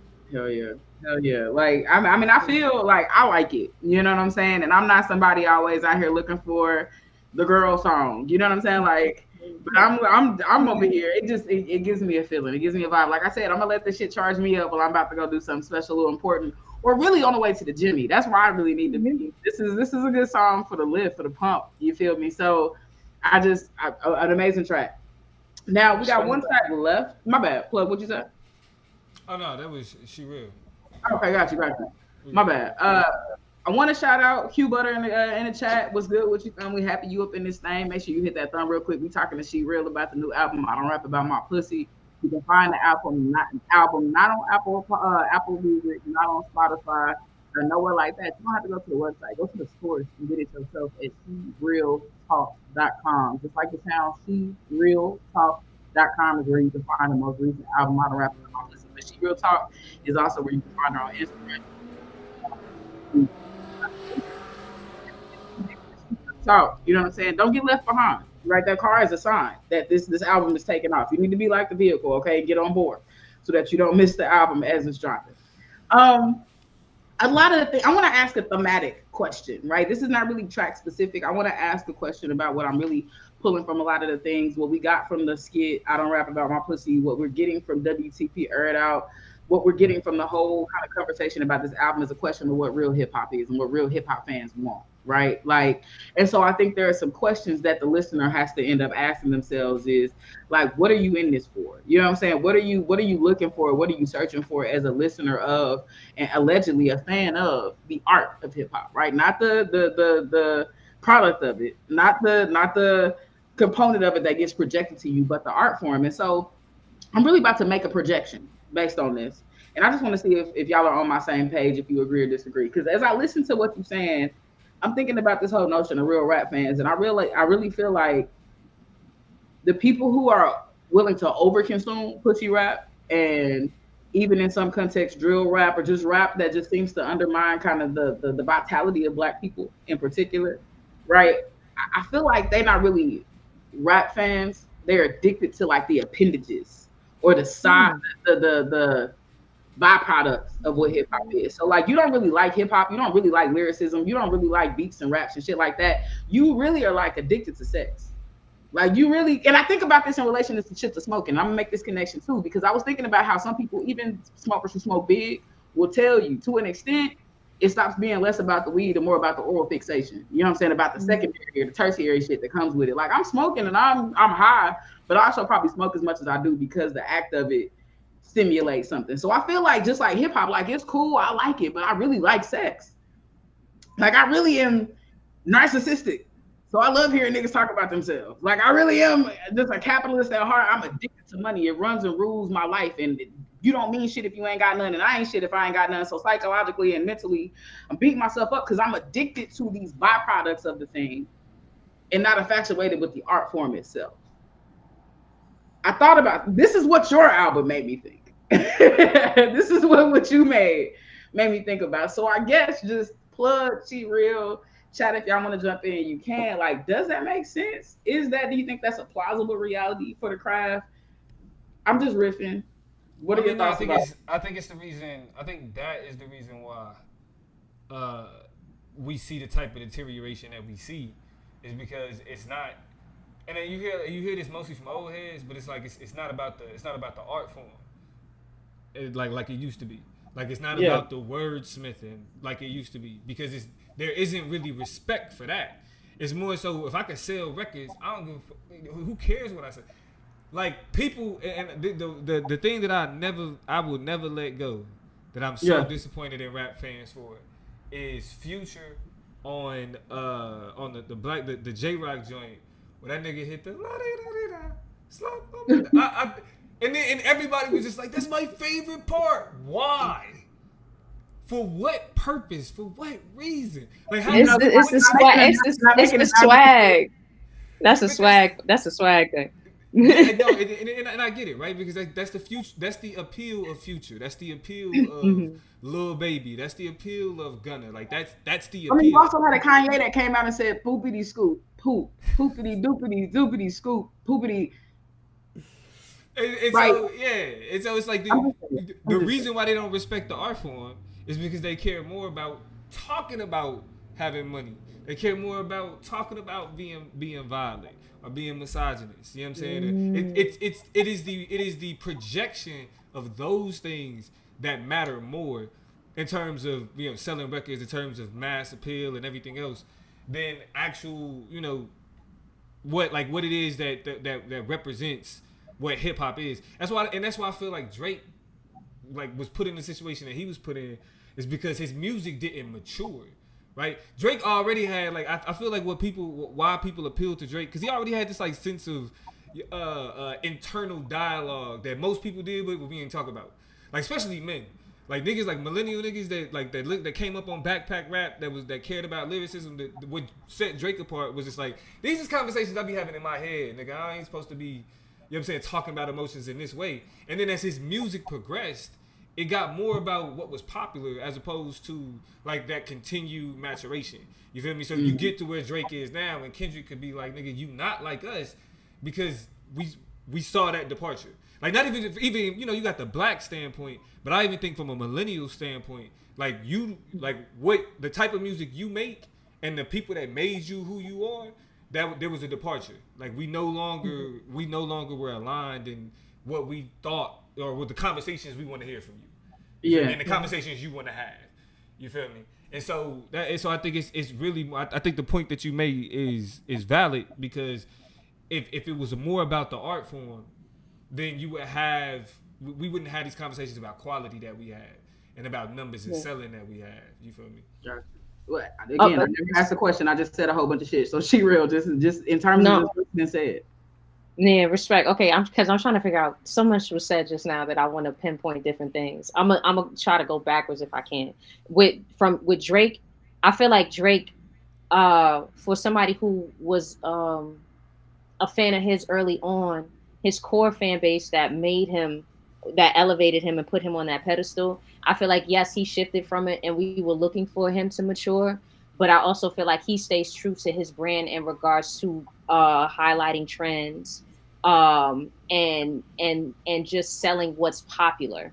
Like his music is a business at the end of the day, you know, which is something that I think that's a fine line in hip hop, is what's culture and like what's a business, what's a product, that's a persona that's being sold to us. You know what I'm saying? So I feel like, Toya, you fucked my head up just now, because I was like, damn, I never thought about how I shouldn't even be judging someone whose favorite rapper is blank, because you can't potentially really love hip hop in a certain type of way if this is what you're listening to continuously or consuming or trying to embody or emulate continuously, because you're not in it for the art form. You like the persona that's being sold to you. Mm-hmm. It's the swag of this individual, which is something that social media actually gave people the power to have the ability to do. Absolutely. We love, oh man, and I feel like I'm gonna catch hell for this, but Cardi B versus Nicki Minaj, right? I'm gonna just use those two. Cardi B persona is off the charts. We love her persona, but Cardi B musically can't give us what Nicki Minaj can give us musically. You know what I'm saying? Music, album wise, you could argue all day about what Nicki hasn't been able to give us full body projects to some degree. But any feature she has ever touched in her fucking life, she has bodied in a way that is beyond compare for most male or female counterparts. It doesn't matter who it is. Everybody can't do what Nicki has done consistently for over a decade. You know what I'm saying? But not only does she give us personality, and she is also somebody who struggled with fans saying that she drifted away from her core audience, because what she gave us in the beginning was very different from what she gave us over time when she started venturing into popular music. True. But it's still the way that she allowed us to fall in love with her over time. Now, like her Pink Friday 2, she gave us a little more of what we missed from the beginning. Like she found a way to get back to it. But I feel like she has a persona and talent. There's some people that can give us persona only, and social media has put the power into people's hands where that is enough. That's enough to make money. That is enough to make a living. That was the criticism, and I don't know how you feel about this individual, especially since they from around your way. But a lot of criticism of Ice Spice from beginning to end is this person is soulless, is artless, is talentless. Damn, do the little soulless and that's what a lot of people. That's kind of the narrative now with this resurgence, because a lot of people saying she lost weight, she lost the body, she lost her ass in a lot of ways, and so she's not even people are not even bumping with her because she lost the thing. She would bend over and do the little ass thing, because people talking about like get a new move. Ice Spice, you do the same, bend over, shake your ass, kind of sit back up type thing. And when you lose that stick, then you really don't. What is it? And so a lot of her career has been labeled by the persona without the talent, without the stick. Because I still so because it's an art form, I can't knock how people choose to reflect the art back to us or interpret the art and package it and sell it to us. But in regards to like substance, I think that's where certain people are lacking that versatility aspect of it. And once you start drifting away from what we know you for, that's a very like that's you walking on I'll feel because I'm like what word am I looking for? And that it's just a really scary place to live in. You know what I'm saying? Because people are expecting consistency from you to some degree once they buy into what you're selling. Absolutely. But yes, it is persona based for a lot of people. And maybe they are just saying that, man, I just love sex, or like subconsciously. And they may not even be aware, but subconsciously, I love sex. I love money. I love to get fly. You know what I'm saying? I love to go out and just be with my friends and get drunk. I love to get high. But I You mean, know what I'm like, saying? yeah, Like there's it might just be a vibe, and more so than what we might be Yeah. looking for from culture. And I never considered it not being a direct reflection of what we believe to be hip hop, because it's impossible. This wouldn't be what you were drawn to. But that is also a sense of programming in my opinion. Like, niggas are being sold shit 24/7 on their fucking device. constantly. Your Literally get TV on ain't that on your website, in cut 'em your out house. of behaviors. Yeah, Yeah. If you here all day and downloading shit, like, figuratively, but mentally downloading shit, spiritually downloading shit all day, and then you reflect it back to us in a, this is what I'm about, this is what I embody, I can't completely fault you if you don't have examples that counter it. exactly. That's facts. That's facts. Well, listen, because the time has been well spent. But I feel like we've given these people some gems. We've explored some thoughts and some ideas and perspectives. And at this point, I want to leave the people with a track that I think we both kind of agree, but the plug actually chose is the one that really hit and resonate the most. And that'll be the track that we're going to play to like lead out. But before we get there, I want to talk about the track. I want to tell people one more time where to find the whole album. And I want to get your take on why this was so important and so impactful. So, Plug, we're going to switch around what we said a little bit before. We're going to leave out with this last track. The last track we want to talk about is actually the last track on the album. It's Teacher Teacher, right? Oh. Teacher Teacher is hard. And we actually want you all to make sure that you go and check out this entire project beginning to end, because we pretty much brought you and skipped over a lot of important stuff, but we've talked through beginning to end this project. And so now get into this last track. Make sure you go, actually, before we get to the last track, make sure you go to SheRealTalk.com, SheRealTalk.com, and download this album. Make sure you go find SheReal on Instagram. Make sure you go find SheReal on YouTube. Make sure you go find SheReal wherever she exists. Make sure you support Afro people. That's the brand, right? When you search for SheReal, look for Afro people and be like, what the hell are they talking about with these Afro people? I promise you're going to love it. The gear, the merch, the stickers, the everything. Amazing. But Plug, go ahead and talk about why Teacher Teacher stood out to you. Go ahead and frame, if you would, go ahead and ask SheReal the question about Teacher Teacher beforehand. And then we're going to leave the conversation and in the conversation, letting that song play. Okay, so Plug, go ahead and take it. So first, because I fuck with Teacher Teacher tough, but first, my favorite song on the joint is Fight For Me. I gotta let you know that. Really? The best song, you know what I'm saying? Like, it was a lot of, like, I fuck with a lot of the album, but Fight For Me was the one where I was like, yeah, this shit hard. Like, it's kind of tough. You know what I'm saying? And so I definitely have to let that be known. Wait, real quick. Can you just can you tell me why though? What notes did I take? My fault. I just gotta pull up my notes. All right, now. No, it's right here, cool. right here. Okay. So yeah. Initially, I put it's my favorite track.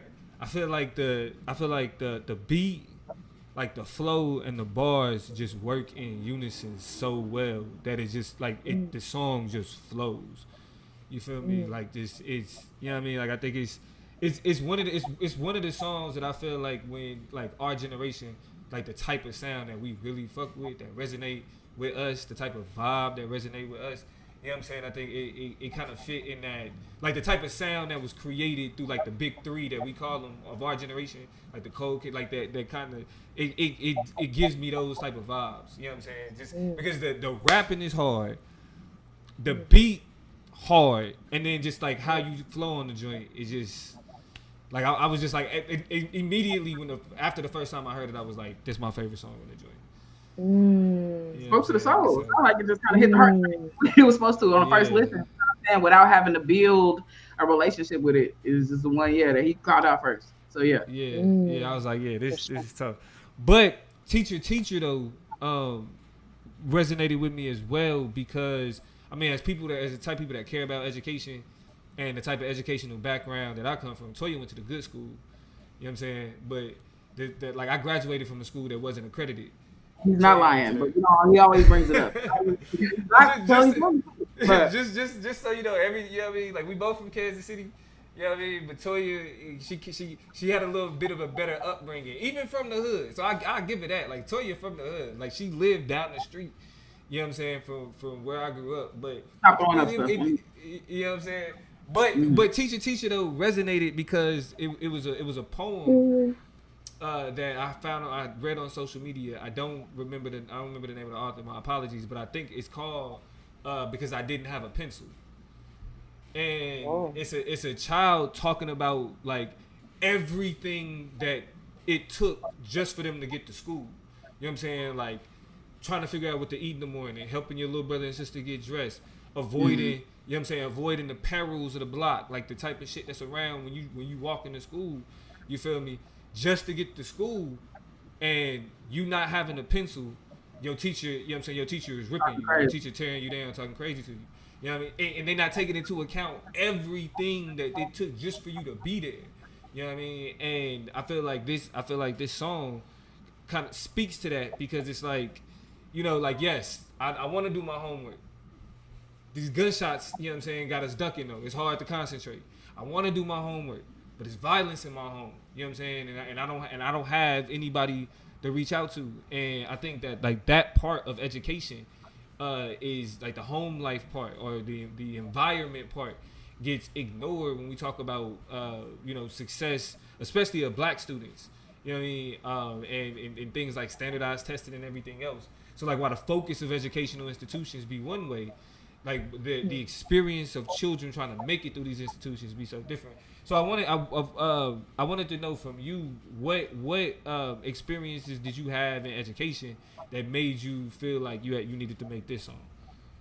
Yeah, so as an assistant teacher working for the Board of Ed for 6-7 years, and then prior to that, working in after school programs, working in summer school programs, tutoring, babysitting, special education from pre-K all the way up to high school.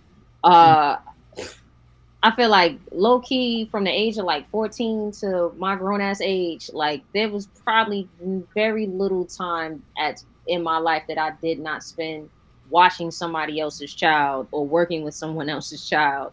To some degree, that was my life. And I think working within the Board of Education, from working directly for the Board of Ed in New York City to like working with Harlem Children's Zone in Harlem, you know what I'm saying? Like I saw a lot, I heard a lot. Many things, firsthand experience or just stories, everything was heavy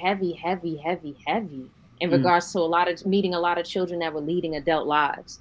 You know, you talking about a child not having a pencil from the poem. It's like, I remember having a 7-year-old in one of my after school classes that had about 4 or 5 siblings that attended the school. He was the only boy. He is the oldest. And when he's home, he's the man of the house, has to watch his siblings 24/7, taking care of them. So when I had him in after school class, he didn't want to do shit. And I was very aware as to why. And nor did I try to make him feel crazy about it. But it was because I had to figure out a different way to talk to you or a different way to meet you where you at. Because it's about recognizing who the spirit, the energy, the mind, the being, and why they operate the way they do when you're in these classrooms with these children. You know, they don't have the same support systems as some of their white counterparts. Because I would sub around the city to see in the Upper West Side, the Lower East Side, where there's more money.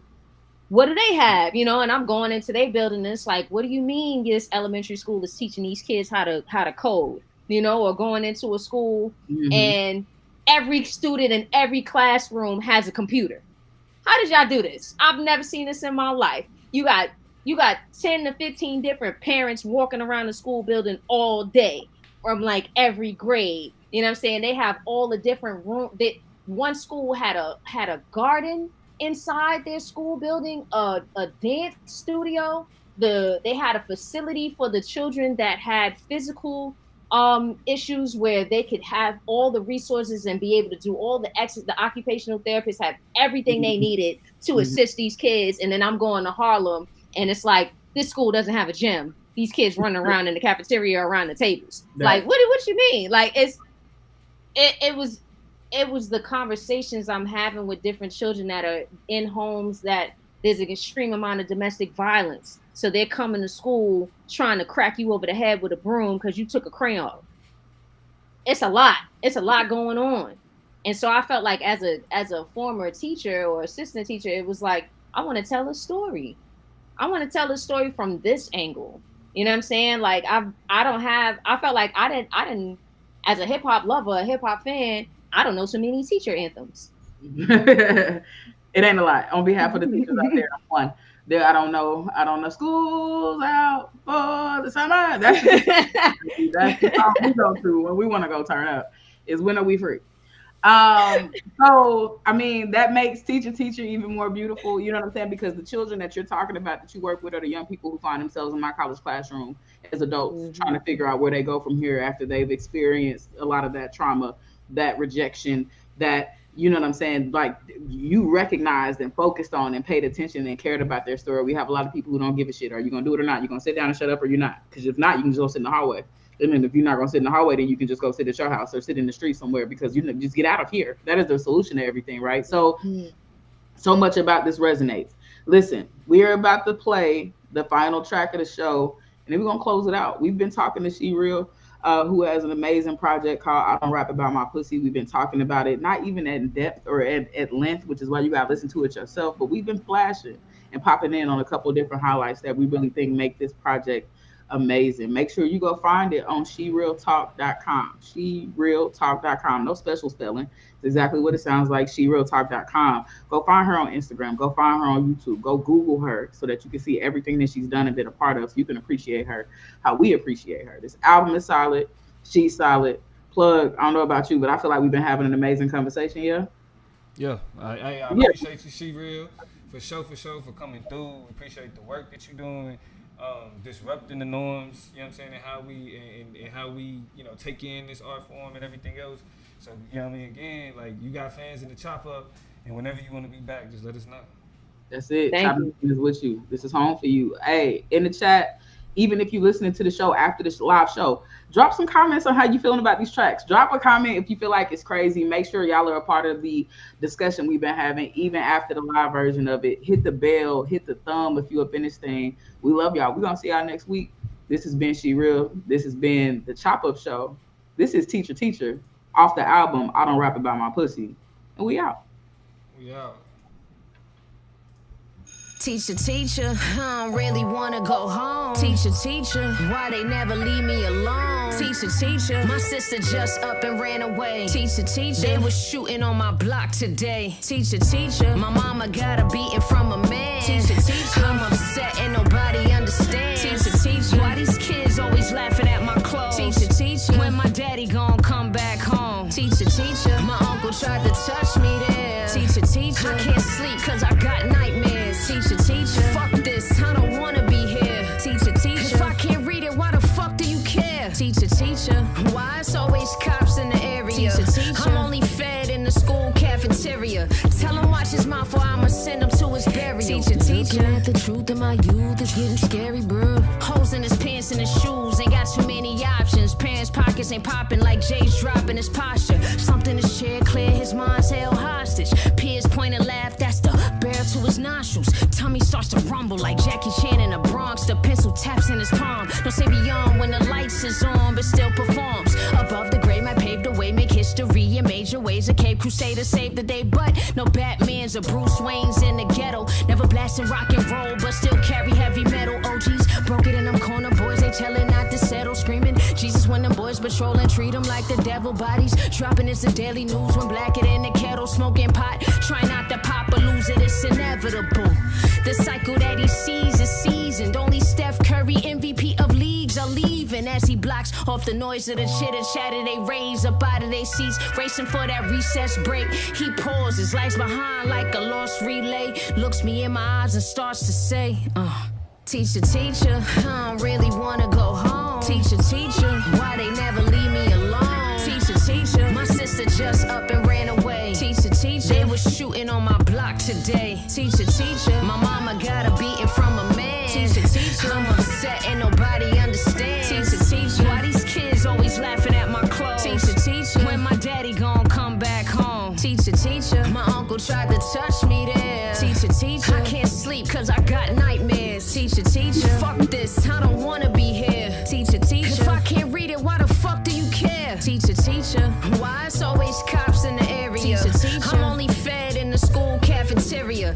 Tell him watch his mouth or I'ma send him to his burial. Teacher, teacher, at the truth in my youth is getting scary, bruh. The culture shifted, they pimp us and glorify the hoes. A little RT is an artiste has been remote controlled by black mirrors. Tick tock, the clock is